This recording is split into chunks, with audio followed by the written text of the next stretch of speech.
Hi, everyone. Welcome to Reopening UAG Family Meeting number 4. This is a recording of the session that just passed, not a live recording. If this was a live recording, you would see some Zoom bombers on here. Yes, after having dozens of Zoom meetings all summer, family meetings, PTA meetings, workshops, we have finally had our first Zoom bomber. For those of you who are on there, thank you for your patience and thank you for handling it with such grace. Our agenda for this meeting, we're going to discuss the updated numbers. We'll talk about some schedule and calendar changes, and then some new things happening to get ready for the first day. And of course, Q&A. Updated numbers for remote learning. We are at 48% remote. The breakdown is pretty equal between the grades, which is great because it makes it a lot easier to program our students. Our transitions to remote learning have kind of leveled off, and so I think we will end up about 50% remote, 50% blended. On September 1st, I had made these slides. I was ready to go in the morning, and then of course, at around 10:30, the chancellor, the mayor, and the U of T president made an announcement. And so this is the announcement. There are some changes in terms of when school starts. Originally, school was supposed to start September 10th. That is no longer the case. For staff, school will start on September 8th. So all staff members will report on September 8th. In terms of students, students will every single student, whether you're cohort A, B, C, D, Q, you will start remotely on September 16th. And then instruction will start on September 21st. Now, in terms of coming to school, for those of you who are in cohort A, that's this cohort, you would come to school on September 21st. If you are in cohort B, you will start your classes online on September 21st, but the first time that you step into the building will be on September 24th. So those are just some things to consider. If you are all remote, of course you don't come to school. You will be doing remote learning every single day. Same idea, starting September 21st. Schedules. Your cohort may still change. I know you're probably wondering, what? Schedules are still pending? There is a good reason for it. We had to request additional staff to cover some of our classes. With all the agreements that the U of T has been making and with the ongoing accommodations that are still being processed, we don't have enough staff to cover all of our classes. And so yes, I'm telling you right now, it is possible that your child may have teachers outside of UAG. We're doing our best to ensure this doesn't happen. And it's not like all the non-UAG teachers will be remote or in person, it'll be a mix. Of course, we're gonna try our hardest to also onboard them to the UAG way and to make sure that they work collaboratively with our teachers. So the schedules will be updated by September 15th. That is the new date that we are planning on giving out the schedules. Again, I know it's very frustrating and I apologize to everyone, to the kids, to the parents, to the teachers. We are trying our best. Every time we have a plan, it's like a house of cards, it just crumbles. With every change, with every update, we literally have to go back to the drawing board and start over. Many of you have already sent an email to request to switch cohorts. At the moment, we are not taking any changes, for one reason being that we're not even done programming, so some of the cohorts may change anyway. And the other reason is some classes are not offered for both cohorts. For example, software engineering. If you are in software engineering and switch cohorts, then you would not be able to take software engineering because there's only one section of it.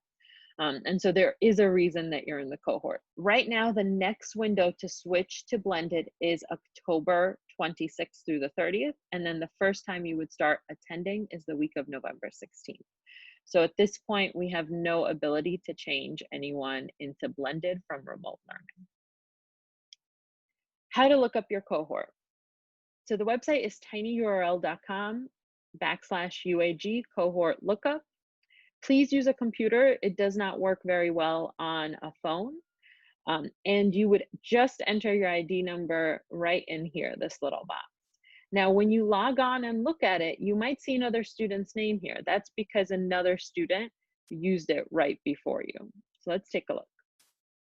So this is what it looks like. And all I'm going to do is I am going to enter an ID number. Let me just enlarge this so everyone can see. So let me enter an ID number.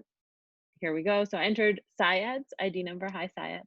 My little helper. He was wonderful during our live session.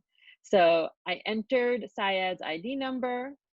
I hit enter. His name came up. It says that he's doing blended learning and he is in cohort B. So again, remember, you have to enter the ID number in here and hit enter. All right, let's go through our tentative schedule. And I say tentative because it hasn't been finalized yet. We're trying really hard to make this work. So we want to move forward with a block schedule model. What block scheduling is it allows kids to take less classes per day, but for longer periods of time. This is very similar to the model that kids use in college. So in college, for example, you don't take your math class every single day. You just have it on Monday and Wednesday.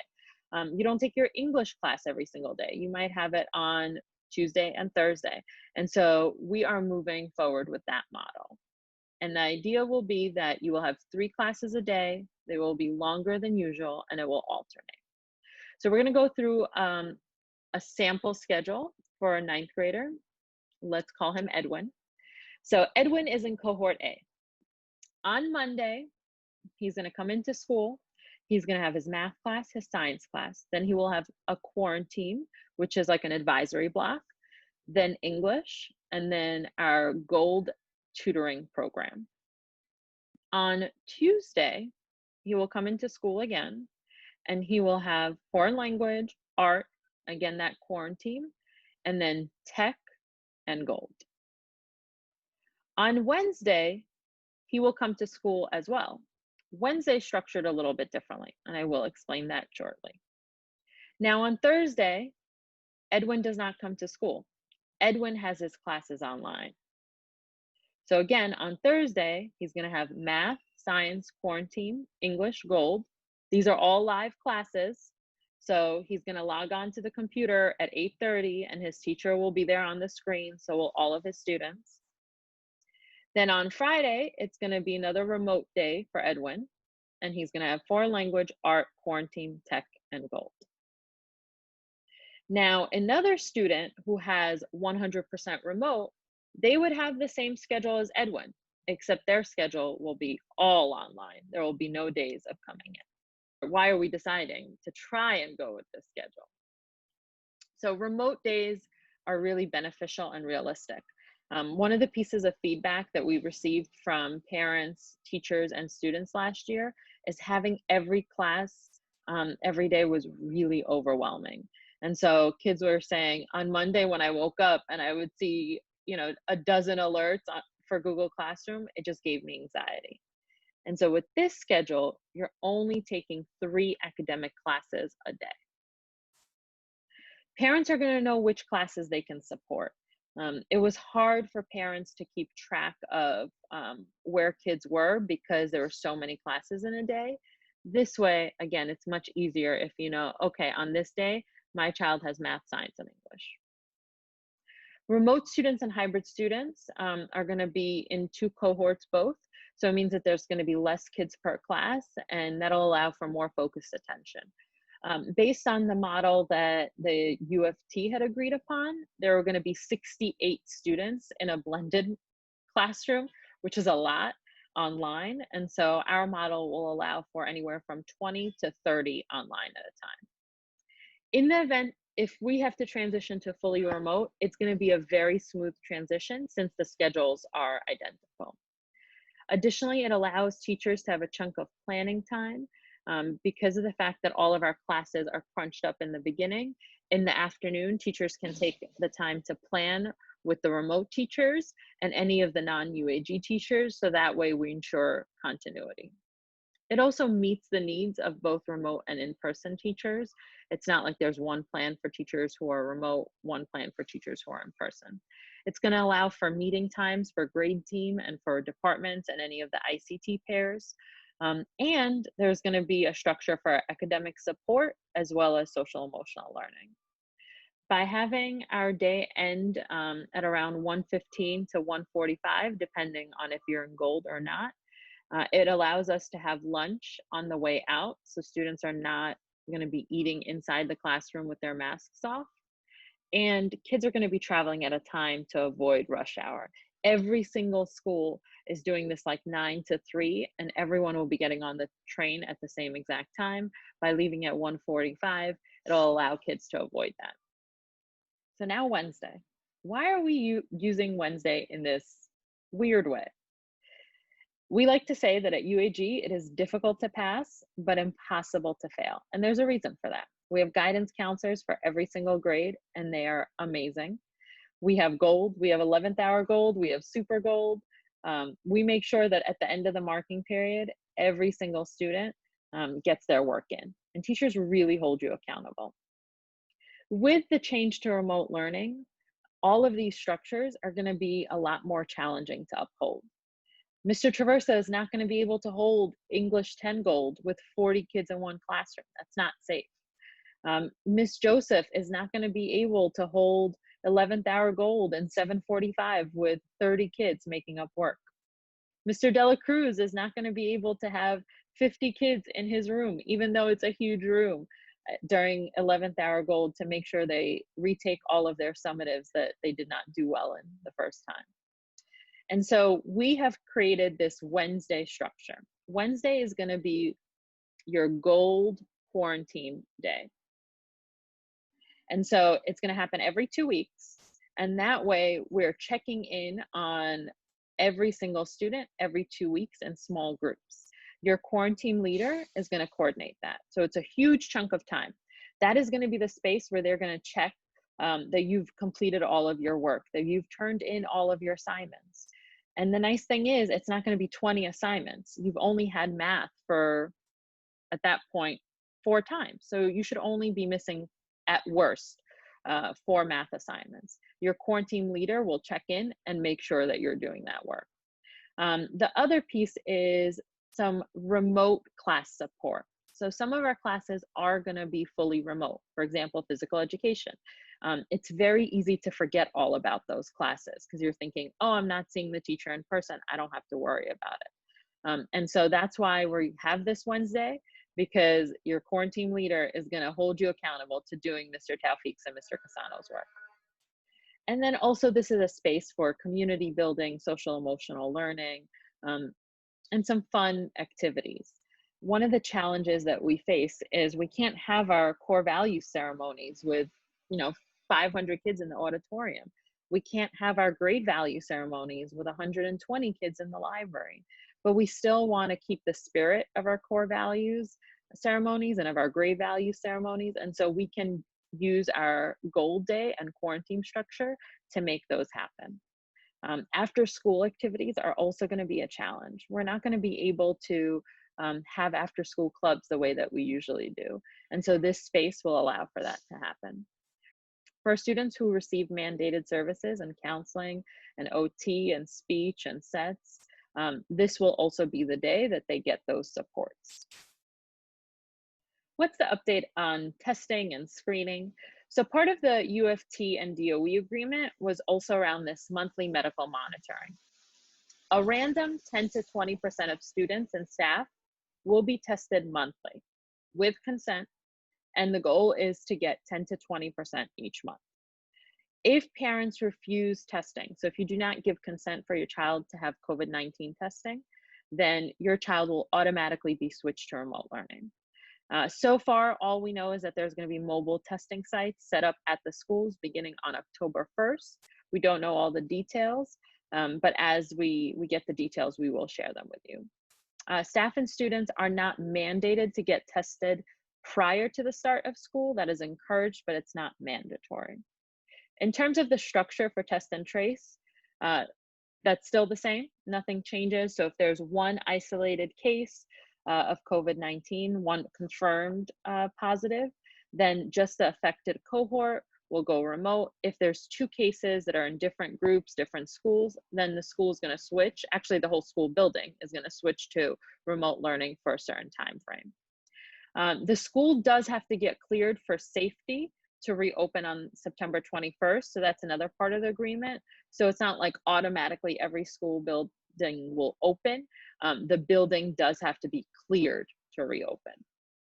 And any building or any rooms that do not meet the safety standards will remain closed, and that school will be remote for the time being until the building is deemed safe. So part of the safety protocols are receiving the COVID supplies and all of the PPE. So I'm going to take you through what we've received and what we haven't. So we have received face masks. However, and I'm going to show you the kind of face masks we received. We received face masks for children. This is how small they are. They are tiny. So needless to say, after many, many emails, many phone calls, we have still not received adult size face masks. And so at this point, we just bought our own. Thermometers, we received 3 for entry. Face shields for staff, we received some, but it was not enough. We want to make sure that we have enough of everything, so we did buy our own. We have not received disinfectant wipes.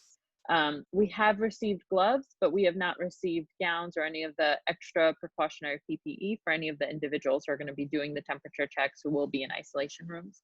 We did receive plexiglass for the main office. We did receive electrostatic sprayers. However, we did not receive the tablets. That's the actual solution that goes into the electrostatic sprayers. As of right now, what we're hearing from our custodial engineer is those tablets were recalled because they're highly corrosive and toxic. And so they're waiting to receive the new tablets for the electrostatic sprayer solution. We have not yet received the cleaning solution and paper towels for classroom.